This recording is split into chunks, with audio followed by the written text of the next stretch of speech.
There you go. Oh shit. Blah, blah, blah. There you go.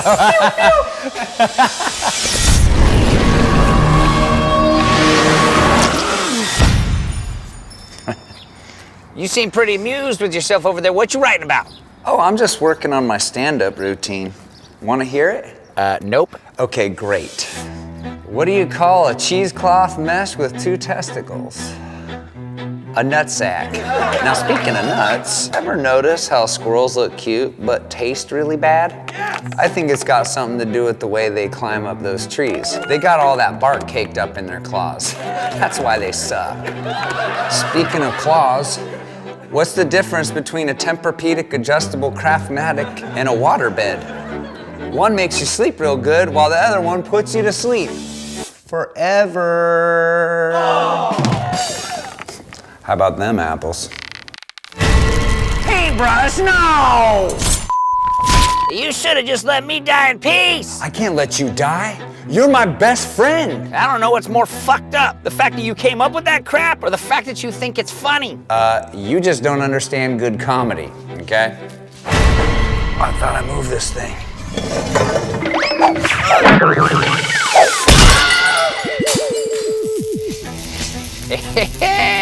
Now that's a punchline. Who is it? It's the sensei himself, Caleon Fox. Yo, what's up, dog? You're like the internet's jack of all trades, comedian, filmmaker, and rapper. Currently on tour. Thanks for coming to the show. Are you ready to do some art today? Yeah, I'm ready. Okay, cool. Come on over and spin the wheel. Yeah. Okay, that's awesome. Juke mute with Luke Duke Stuke. I rebuke the cute guy slumber. I plumb the plummy pink cucumber. Counting backwards till November. Spirit animal!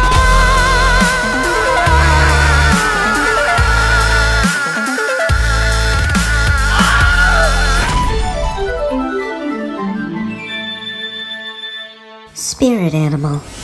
We're here with the multi-talented young genius, Caleon Fox, and today what we're going to do is draw and or paint his spirit animal. My spirit animal is a potato. Is a potato? Yeah, it's gonna be a family of potatoes. A potato family. Yeah, the dad's gonna have a tie and a hat. Okay. And the mom's gonna have a dress. All right. And the 2 fetuses, there's gonna be 1 boy, there's gonna be 1 girl, Okay. and the boy's gonna have a blue cap.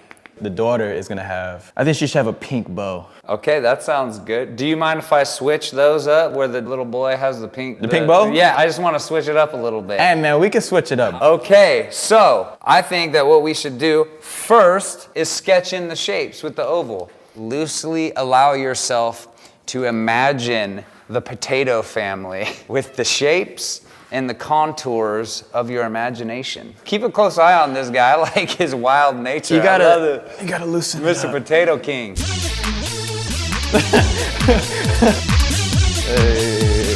Okay, here we go. I'm gonna just take what you said and then do my best to make you proud. This is a very polydimensional spirit animal. I just kind of, like I said, you just gotta loosen up, man. You just gotta let the finger do its thing, man. All right. And as you can see, I keep the pinky up to make sure we sophisticated with the sketch. Got pops, got moms. As I start to try to generate the shapes for my painting, why don't you tell us how it all started? Me, my little brother, and my cousin, we were always just at the house bored, and I was probably 12. And I picked up a camera out of our garage because my uncle, he is a photographer and a videographer as well. And it was one of his old point and shoot cameras. Just kind of watching him do what he did, it just inspired me as a fetus, you know. Oakland's most inspired fetus. Gotta represent for the fetuses of our generation. And there's a lot of them out there too. Yeah, you know, there's a lot of them trying to get their creativity on. Yeah. And I just say do it. You know, there's a lot of people that try to persuade them otherwise, you know, going to school or trying to tell them to do this or do that. But it's like, nah, bro, if you want to be a fetus and get creative with your fetustivity, then do it, bro, because you're at a fetus age, man. Yeah, well, fetuses at a younger age are even getting more talented these days. It's a hot competition out there. Yeah. Yeah, a lot of them are blowing up a lot earlier than the norm, but you know, They are. shout outs to them. Honey Boo Boo was the first fetus to hit gold, I think. Wait, okay, so you start making videos and you thought to yourself, like, this feels good. Yeah, man, you know, I just love to make people happy. It makes me happy. I could tell, like, when I watch your videos, I immediately was like, dude, this is so great, yeah.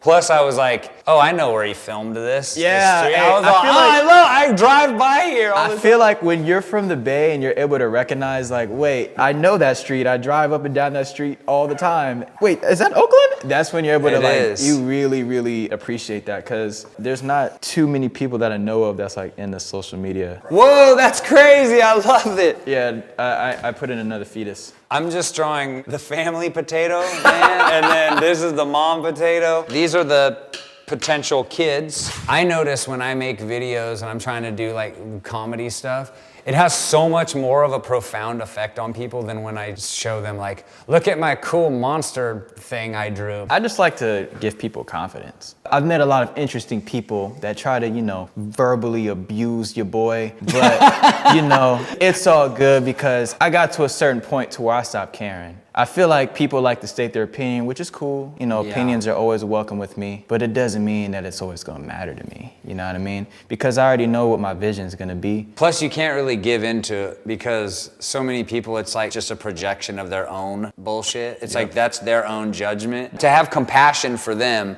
alleviates me from having my like, fuck you.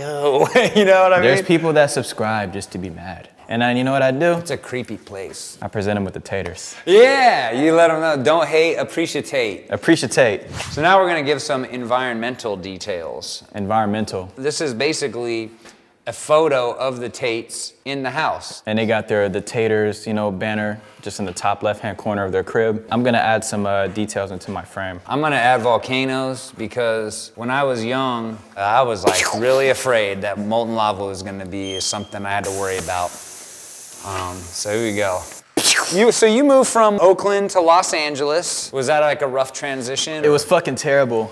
I'd imagine you go from the lovely Bay to like the city of broken dreams or something. Me and one of my roommates ended up coming out here and we were staying at a homie of mine's. The first week we stayed there, the power went out for a week. And then on top of that, I had my own car. She ended up breaking down while I was out here. Before that happened, I was leaving my friend's house. As soon as I got off of her street, there's like an intersection you come up on.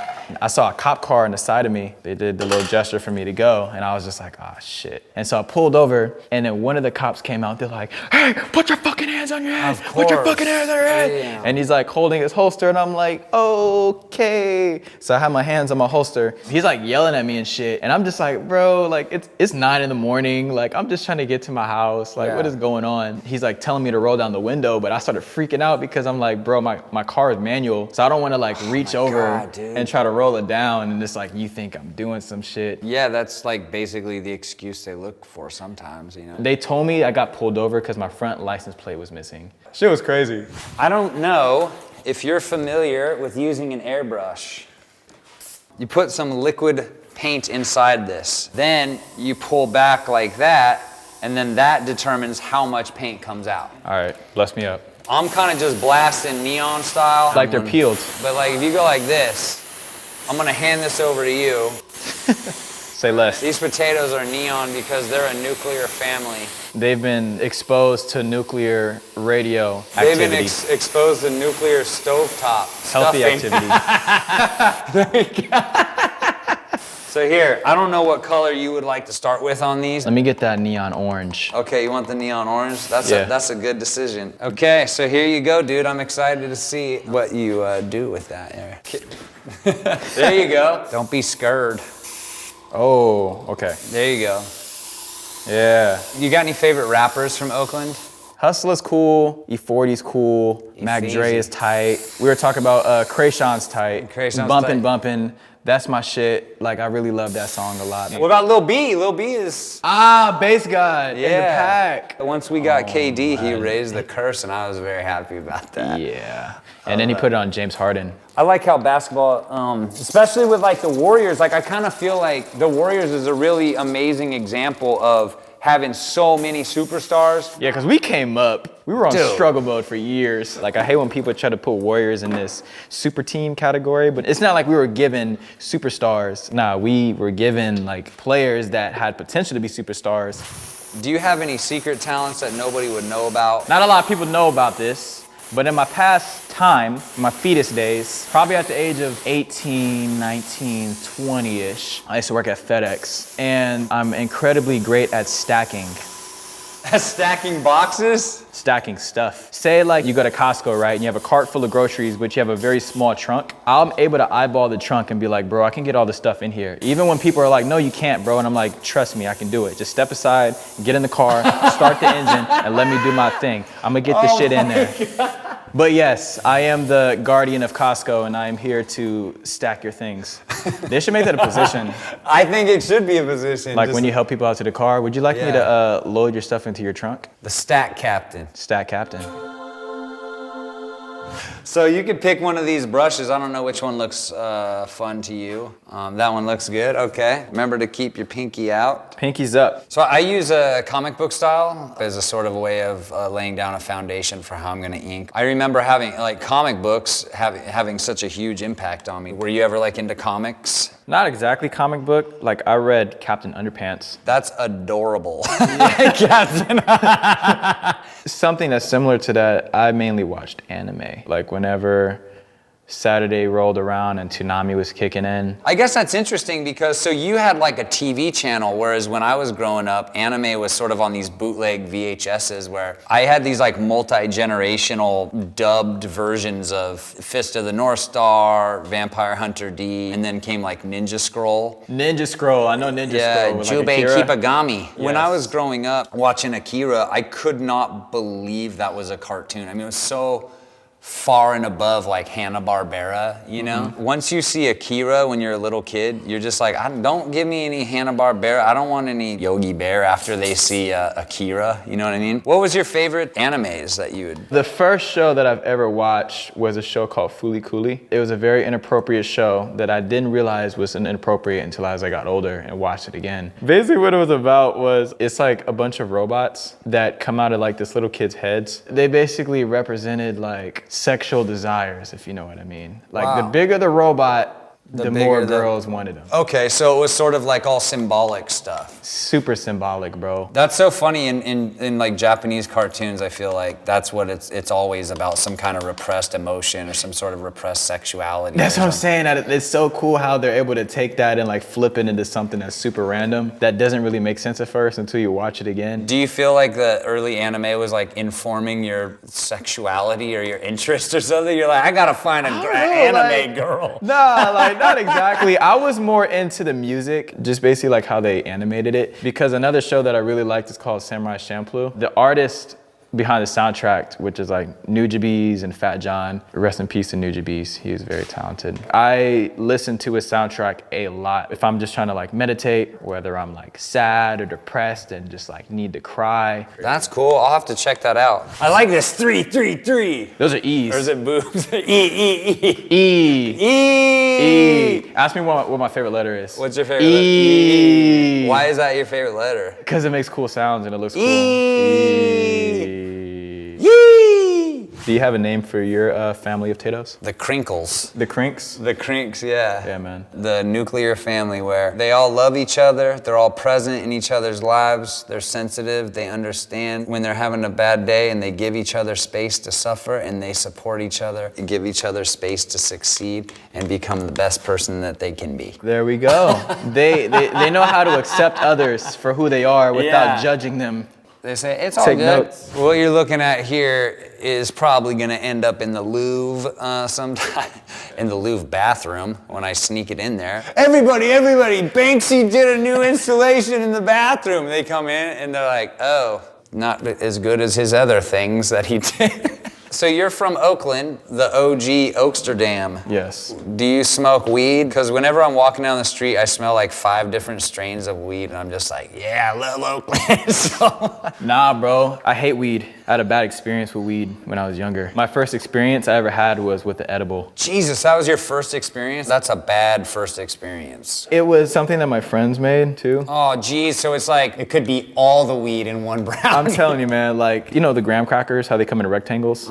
First I had the half of a half, so it was like a little mini rectangle, and then they put the weed in the Nutella. 20 minutes went by and I didn't feel anything. You're like, why don't you eat the other half? I'm like, oh, okay, cool. Damn, no. I ate it, and then I was cool for a minute, like for a cool minute. I remember too vividly, I was listening to Earl from Odd Future. Okay. And the song was just hella funny out of nowhere, and I don't know why. Like, I just started cracking up to it. I'm like, this shit's hella funny. Yep. When I went on my trip, it felt like I was high for like 3 days. Oh, yeah. But it was probably within an hour. We were downstairs and they were trying to get me to rap because apparently like when you're high, like you can rap better, but not for me. I'm like a dunce when I'm high. And I couldn't feel my body either. They started playing, I think it's called Party Rock by LMFAO. It was very ironic because as the song was playing, I was telling my friends I could feel my feet. And I'm like, I can feel my feet. I can feel my feet. Like, finally. And they're like, that's so cool. Like, he's dancing. And I'm like, no, motherfucker, I can feel my feet. Like, everything is numb but my feet. When the song broke down, a super magical rainbow tunnel expanded and surrounded me by love and saturation of rainbow colors and shit. And I was just in this magical tunnel floating and whatnot through the magicalness. At the end of the tunnel, I was in Call of Duty. Oh my God, that's a bad place to end up, dude. Yeah, man, I was on the battlefield. Everybody get down. Oh my God. Whoa. I don't know, there's some people where I'm like, man, this person really needs to smoke weed. They're like uptight and I think it could expand their views. And then there's people where I'm like, oh no, like this dude's already weird and on a good tip. You know? Exactly. I could see that with you where I'd be like, nah, dude, I'm not gonna pressure this dude to smoke weed. Like, Yeah. look at this. This is a cool, supportive, loving mother.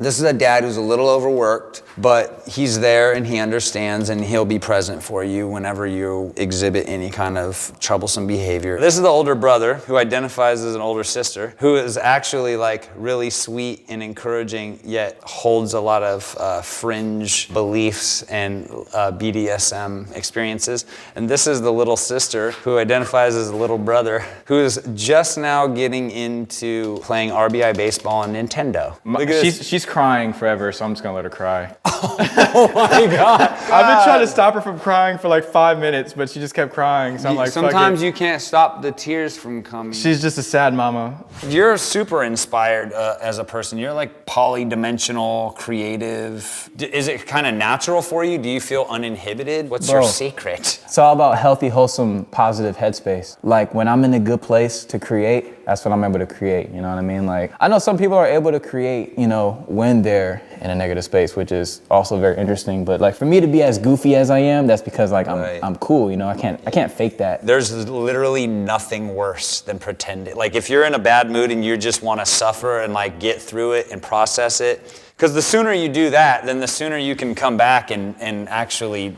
bring all the positivity with you, you know? Look at that. Exactly. Focus power. Power. But so like your mom and dad, they were always kind of like, hey, you could do whatever you want. Did you feel that? Well, my mom and I are very close. We're like this. You're like two beautiful nuggets. But no, we're really close. Like I talk to her all the time, and like she's a very huge role model to me. I would not be where I'm at today if it wasn't for her. Shout outs to my mom. That's sweet, man. I know, my mom's cool too. She always told me I could do anything I want, but I don't think she planned on me actually doing it. You're right. I think she's like, yeah, whatever, just do whatever. Just don't drive me insane. You know, I'm like, cool, man, I'm gonna go for it. Whoa, that looks awesome. That looks like a punk rock album cover. You know, dude, I love this. Thug life. As you can see, my man's got balance tatted on his privates. He got Thug Life tatted on his shoulder. He's got the spiky hair going. You see the contour right above Thug Life. There you go. So the hot mamas see that. They appreciate that contour. I got Betty with the white fro, and she's just crying her eyes out. Oh my God. I love how the eyes are going in different directions. Yeah, man. I mean, she's got her sights on multiple things, you know. One eye on the fetuses, one eye in space. Space. You want to sign this masterpiece or what? I want to sign her up. Dun, dun, dun. Ah, ah, ah.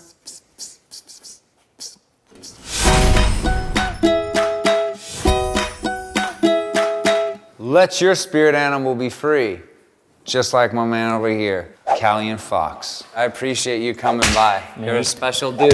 That's all good. Thank you so much. And you're welcome to come anytime. It's good to see you. Yeah, man.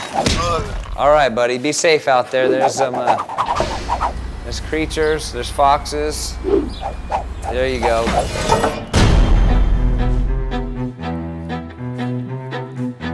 What's up, dude? You look like a ghost just crawled up your ass. Well, I was just thinking, did this show even really happen? Or was it all in my head? I mean, maybe I'm laying on the floor dead in a puddle of my own blood. I guess we'll never know.